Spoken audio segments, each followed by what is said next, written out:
Hello everyone, and welcome to another royal reading here at Mad World Tarot. It's a bit mad here today. There's a children's birthday party next door. It's getting louder and louder.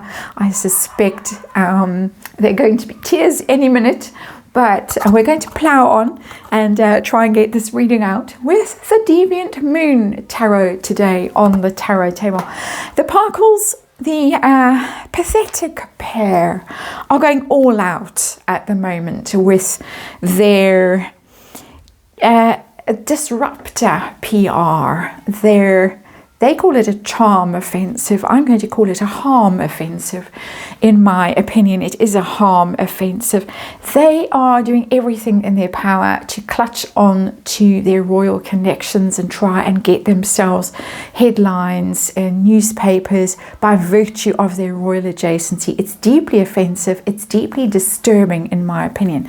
The first story that we're looking at is the has-been. He's in Angola now and recreating Mummy Diana's famous walk through the cleared minefield in Angola. He's done this a few times before. This is not the first time he has done this. But obviously, whenever times are tough, he rushes along to Angola, puts on that body protection gear that she so famously wore, and he walks in a very much cleared minefield. We're hearing that this is to try and squeeze some more money out of the Angolan government. Harry is the patron of the Halo Trust. I was not aware of that. He became patron in 2019. He recreated the walk then. I think it was during the infamous tour of South Africa. He jetted off to Angola. It was while she was telling everybody who cared to listen that no one had asked if she was okay. So Harry's redoing this now. At the time, in 2019, the Angolan government pledged £46 million for this mine clearance program. So it's quite a lucrative gig that he's got there as part of the Halo Trust, in my opinion. Herself was left at home in Montecito, too dangerous to be in Angola. But then the true reason for leaving her behind emerged, that really the Halo Trust is Harry's thing. And he doesn't want to share it with her. He wants to keep it close to his chest. I found that very interesting, not sharing Mummy Diana with the Mummy Diana 2 in Montecito. And he's also banned the British press from attending his speech that he's giving later today. How childish, how petulant, how disturbed is he? We're going to ask the tarot about this, and we'll have to remember it is for fun and entertainment, and it is all speculation and my opinion, and we just read energy and we don't diagnose. We're just here for the fun and the games of it all, like the kids next door. And of course there is a disclaimer in the box below. We're going to do a little 5-card reading with the Deviant Moon Tarot and ask how desperate he is for relevance at this point. How obsessed is he with Mummy Diana and her legacy and his belief that he is the rightful heir of Mummy Diana, and if he just repeats her iconic moments enough times, everyone will love him madly again and crown him king. And then I'm going to call it jealousy or resentment even of herself in Montecito, stealing his thunder. And well, she of course took over the Invictus Games just about entirely. So we're going to ask about that, and then we're going to ask, where is this going to end? Where is this going? This crazy obsessive behavior, in my opinion, obsessive, mimicking Mummy Diana, latching on to any royal adjacency, and just so desperate for relevance. It really is looking more and more pathetic. It's looking more and more, in my opinion, disturbed, deranged even. It doesn't look healthy. It doesn't look like the behavior of a well person or a well pair. We're going to look at her next today with the same tarot deck, but let's look at him now. What's going on with this rush to Angola for yet another walk through a minefield? And some might wish that she was there, and maybe just a little slip. Did I say that? Never. I wouldn't wish harm on her. Never, never, never. Or anyone. Here we have the 10 of It's the Ten of Swords. Is it the Ten of Swords? In reverse. This is an odd little tarot deck, and it's quite hard to read sometimes. So let me just check. Yeah, it's the Ten of Swords. Okay. And this is just checking, because they look a bit wands-like. They are swords. Sorry about that. But the underlying energy is the Ten of Swords, and it's in reverse. This is somebody who is really down and out. This is somebody who is ruined. Somebody whose life is basically completely disintegrated. Whose reputation is ruined. Who feels that everything he's done has disintegrated, fallen apart. So it's coming from a place of enormous weakness, failure, public perceived failure, people seeing it and seeing the failure for what it is. I have to now let Tess out. Righty ho. I'm back, and Tess is back, and the children next door are still playing. Ten of Swords in reverse. He's trying to resurrect himself from this place of ruin, because the card is in the reverse. That's our underlying energy. Let's hop along to the situation we're dealing with, this dash to Angola to fundraise. Temperance in reverse. It's impatience card. It's being out of balance. It's being in a place of disharmony. It's angry energy, it's disturbed energy. The card is the card that represents harmony, balance, moderation, kindness. It's the angelic energy of the tarot. It's in reverse, it becomes devilish, it becomes obsessive. Devil is about obsession, can be addiction and things like that. But we're talking about obsession here today. Obsession with Mummy Diana and her legacy, and trying to recreate it and trying to ride on the coattails of it, to assume the halo that was her halo and not his.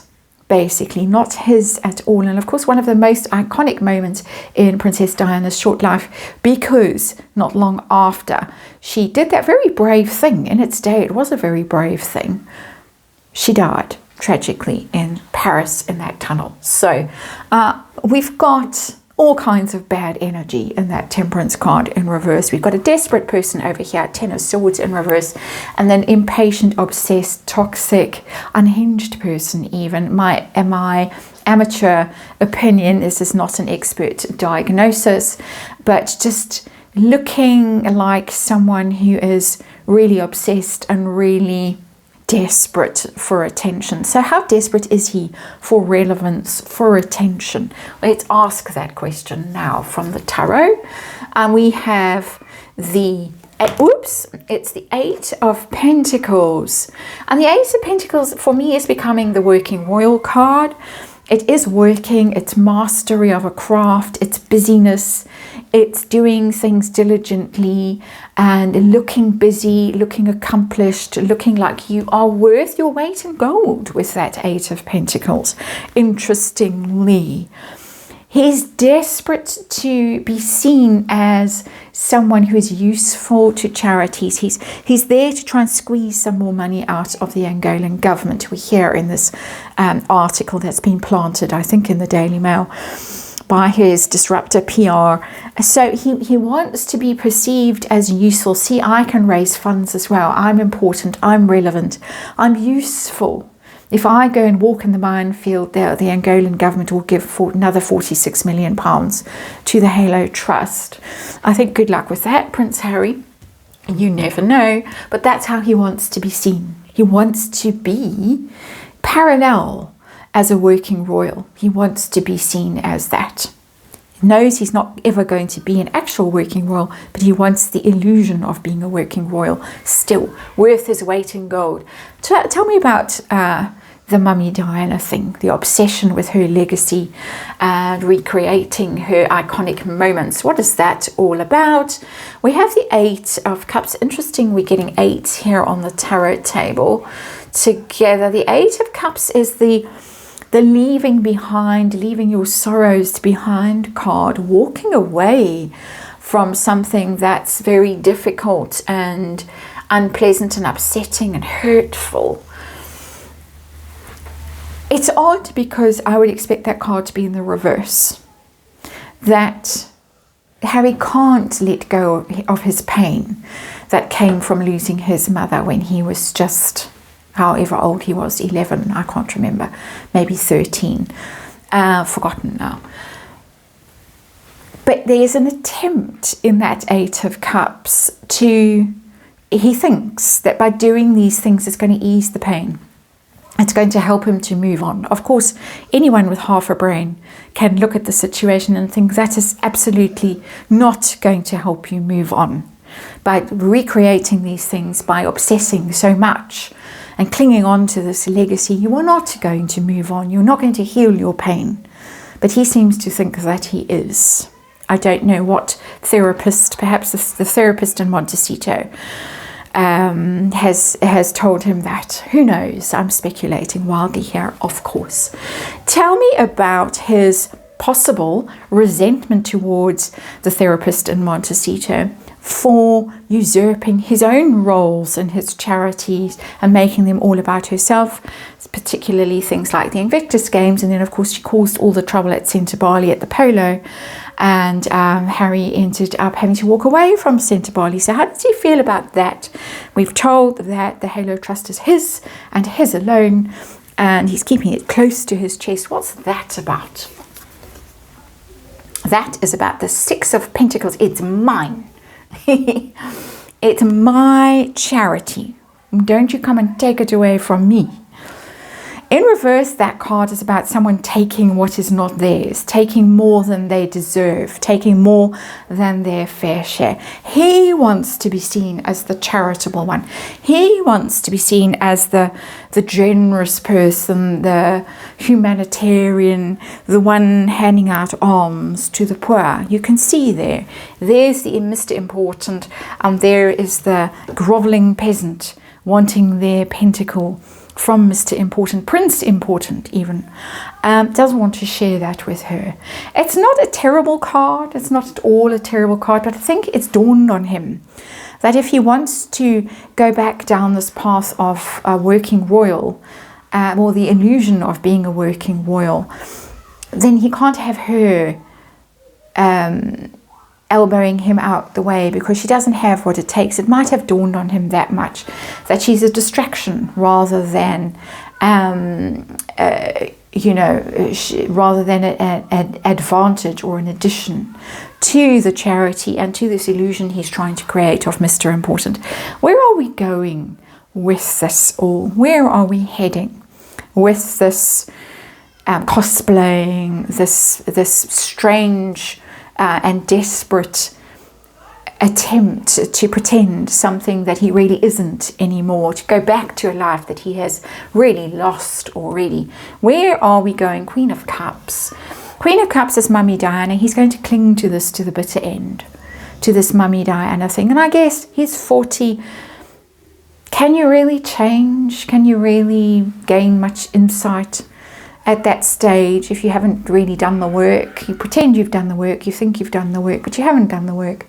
But there she is, Queen of Cups. It's going to go on and on and on. And I think, interestingly and bizarrely even, this Mummy Diana obsession has a possibility of driving a wedge between Harry and Meghan. She's my Mummy Diana. If it dawns on him finally that Meghan really isn't Mummy Diana, Mummy Diana is his Mummy Diana. And he wants Mummy Diana all to himself, really. He doesn't want the Halo Trust all to himself. He wants Mummy Diana all to himself. That, again, is my inexpert opinion. As an armchair psychologist, I'm just reading energy and telling you what the cards are telling me. An odd little reading. Temperance in reverse does not bode well, I would say, for his state of mind, for where he is really. Ten of Swords in reverse is a terrible card. Desperate to be a working royal, thinks that he can heal himself with a strange cosplaying, wants it all for himself, wants Mummy Diana all to himself, and always will. in my opinion. That's the reading. Thank you for watching. Sorry about the disruption at the beginning of it, and I hope to see you on the next one.